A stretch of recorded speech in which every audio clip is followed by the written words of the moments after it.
My dear lovely friends, welcome back to all of you. I hope that all of you are fit and fine with the blessing of God. I am as fit as a fiddle. I hope that all of you are totally okay by the grace of God. Today I am going to talk to you about an important topic that's very important and effective for all of you. Okay, let's get started. তো আজকে আমরা বাংলা এবং ইংরেজি মিলিয়ে ইংরেজি শিখব। ইংরেজি শিখতে আমরা সবাই চাচ্ছি এবং সবাই আমরা ইংরেজি শিখব। আজকে গুরুত্বপূর্ণ একটি বিষয় নিয়ে আলোচনা করব, যেটা খুবই গুরুত্বপূর্ণ। তো মূল কথায় শুরু করার আগে আপনাদের কাছে অনুরোধ, যারা আমার চ্যানেলটি এখন পর্যন্ত সাবস্ক্রাইব করতে পারেননি তাদেরকে অনুরোধ করব আমার চ্যানেলটি সাবস্ক্রাইব করে পাশে থাকার জন্য। তো চলুন শুরু করা যাক। আমরা আজকে ইংরেজি এবং বাংলা মিলিয়ে ভিডিওটি তৈরি করতে যাচ্ছি।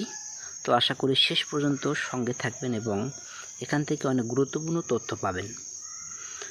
এই মুহূর্তে দেখতে পাচ্ছেন আমি একটি বাগানের মধ্যে আছি। আমরা ইংরেজি শিখব, বাংলা এবং ইংরেজি মিলে আজকে আমরা ইংরেজি শেখার চেষ্টা করব এবং আশা করি ভিডিওটি শেষ পর্যন্ত আপনি দেখেন। এখান থেকে আপনি একটি ক্লিয়ার কনসেপ্ট পাবেন এবং এখান থেকে আপনি উৎসাহিত হবেন, কনফিডেন্ট পাবেন। এখান থেকে আপনার কনফিডেন্স লেভেলটা এখান থেকে বৃদ্ধি পাবে। তো ভিডিওটি কিন্তু শেষ পর্যন্ত দেখতে হবে। ধরুন এই মুহূর্তে আমি একটি বাগানের মধ্যে আছি।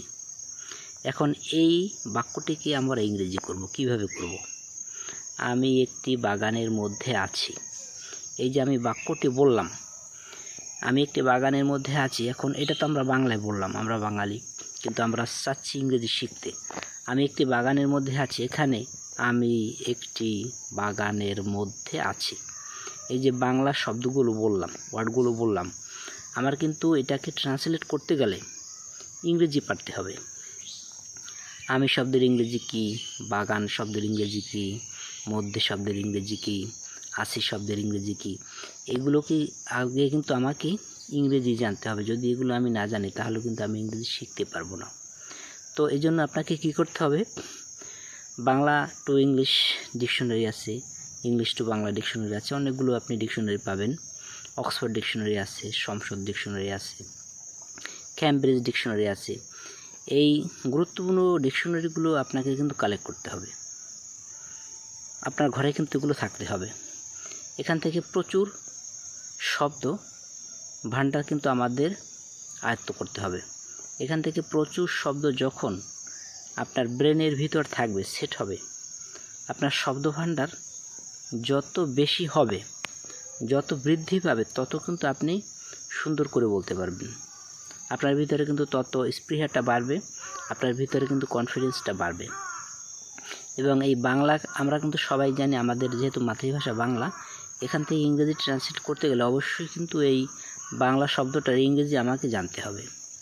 এগুলো যদি ইংরেজি যদি আমরা না জানি তাহলে কিন্তু আমরা ট্রান্সলেট করতে পারবো না। এই জন্য ডিকশনারির হেল্প নিতে হবে কিন্তু। এবং আপনি অনলাইনে ডিকশনারি পাবেন, ক্যামব্রিজ ডিকশনারি যদি অনলাইন লিখে সার্চ দেন, অক্সফোর্ড ডিকশনারি লেখেন, এখান থেকে আপনি কিন্তু শিখতে পারবেন। এর থেকে সুবিধা হয় আপনার হাতে যদি কাছে যদি ডিকশনারি থাকে, সেখান থেকে শব্দটি দেখে আগে আপনাকে শিখে নিতে হবে, এরপরে কিন্তু আমরা ট্রান্সলেট করতে পারবো। তো চলুন আমরা আগের কথায় ফিরে যাই। আমি একটি বাগানের মধ্যে আছি। I am in the garden. আমি আই আছি মানে অ্যাম, ইন মানে মধ্যে বা ভিতরে, দ্য গার্ডেন মানে বাগানের মধ্যে। তাহলে আমি বাগানের মধ্যে আছি, I am in the garden. শিখে ফেললাম ইজিলি আমরা।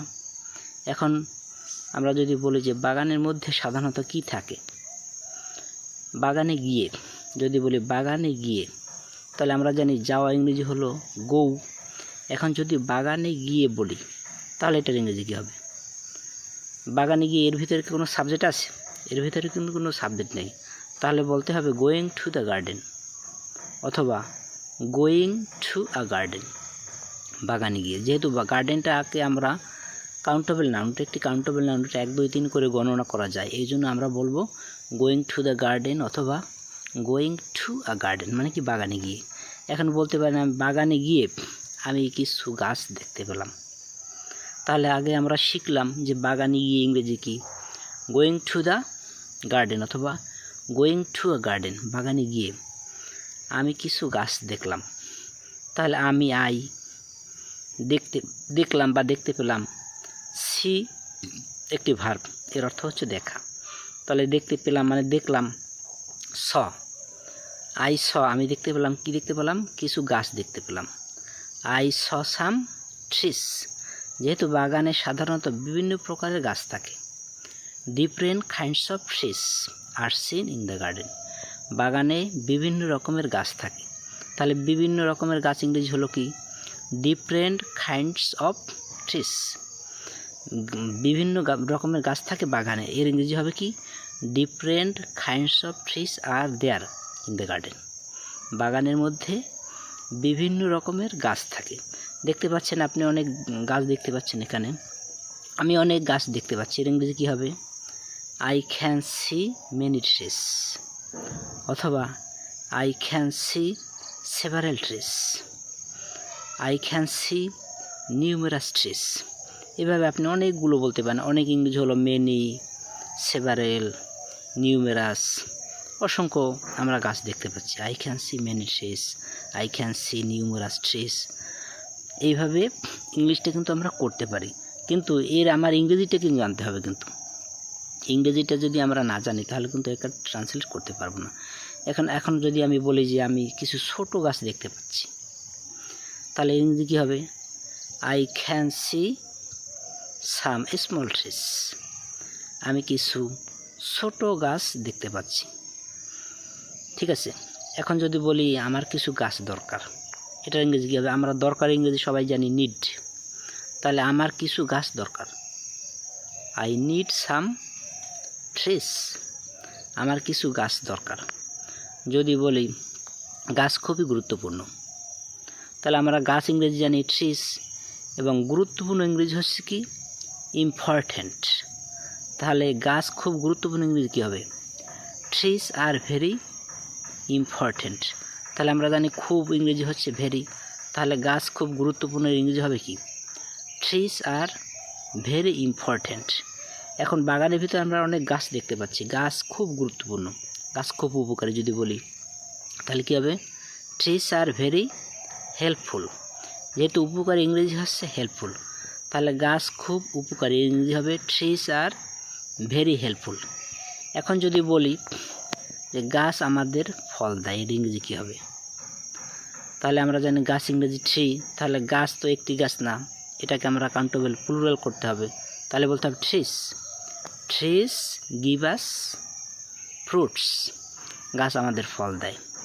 যদি বলি গাছ আমাদের কাঠ দেয়, তাহলে কী হবে? ট্রিস গিভ আস উড, গাছ আমাদের কাঠ দেয়। যেহেতু কাঠ দিয়ে আমরা ঘরবাড়ি তৈরি করতে পারি, অনেক রকমের আসবাবপত্র তৈরি করতে পারি, তাহলে কি উড খুবই গুরুত্বপূর্ণ। We need would for our personal work, আমাদের ব্যক্তিগত কাজের জন্য গাছ খুবই দরকার। তাহলে বাগানে এসে কিন্তু আমরা কিন্তু অনেক ইংরেজি শিখতে পারলাম বাগানের ভিতরে এসে।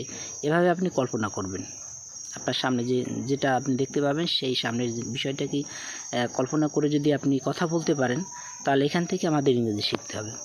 এখান থেকে অনেক বড় বড় গাছ দেখতে পাচ্ছি, বলতে পারেন যে বাগানের ভিতরে অনেক বড় বড় গাছ আছে, এর ইংরেজি কী হবে? There are many big trees in the garden, আমার একটি বাগান আছে। আই হ্যাভ আ গার্ডেন, আমাদের একটি বাগান আছে। উই হ্যাভ আ গার্ডেন, বাগান খুবই জরুরি। তাহলে কী হবে? গার্ডেনস আর ভেরি নেসেসারি, বাগান খুবই দরকারি। আমি একটি বাগান করতে চাই, তাহলে কী করতে হবে? I want to make a garden, আমি একটি বাগান করতে চাই মানে আমি একটি বাগান তৈরি করতে চাই। এখন আপনি কিসের বাগান তৈরি করবেন এটা নির্ভর করবে আপনার উপরে। আপনি সবজির বাগান তৈরি করবেন, নাকি কোনো বৃক্ষ তৈরি করবেন, না কোন ধরনের বাগান আপনি তৈরি করবেন। আপনি বলতে পারেন আমি একটি ফুলের বাগান তৈরি করতে চাই। তাহলে যদি বলি যে আমি একটি ফুলের বাগান তৈরি করতে চাই, তাহলে তার ইংরেজি হবে কি? I want to make a flower garden, আমি একটি ফুলের বাগান তৈরি করতে চাই। যদি বলতে পারেন আমি কিছু গাছ লাগাতে চাই, আমি কিছু গাছ লাগাতে চাই মানে কি? আমি কিছু বৃক্ষ রোপণ করতে চাই, এটার ইংরেজি কী হবে? I want to plant some trees. যদি আপনি বৃক্ষ রোপণ করতে চান তাহলে আপনি বৃক্ষ কোথায় পাবেন? আপনি বৃক্ষ কোথায় পাবেন? Where will you get trees? আপনি গাছ কোথায় পাবেন? তাহলে এই প্রশ্নটা এসে যায়। এটা আমরা শিখলাম, আপনি গাছ কোথায় পাবেন, এই ইংরেজি হবে কি? Where will you get trees? আপনি বৃক্ষ কোথায় পাবেন? তখন আপনাকে বলতে হবে আমাকে বাজারে যেতে হবে। তাহলে এটার ইংরেজি কী হবে? I have to go to the market. আমাকে বাজারে যেতে হবে। কেন? কারণ কি? বাজারে গাছ পাওয়া যায়, বাজারে অনেক গাছ পাওয়া যায়। এটার ইংরেজি কী হবে? There are many trees in the market. বাজারে অনেক গাছ পাওয়া যায়। তাহলে আপনি বলতে পারেন যে বাজারে গিয়ে আমি কিছু গাছ কিনবো। গোয়িং টু দ্য মার্কেট, বাজারে গিয়ে I will buy some trees, আমি কিছু বৃক্ষ বা গাছ কিনবো। তাহলে দেখুন, বাগানকে উদ্দেশ্য করে আমরা কিন্তু অনেক বাক্য শিখে ফেললাম। এইভাবে কিন্তু আমাদের ইংরেজিটা শিখতে হবে।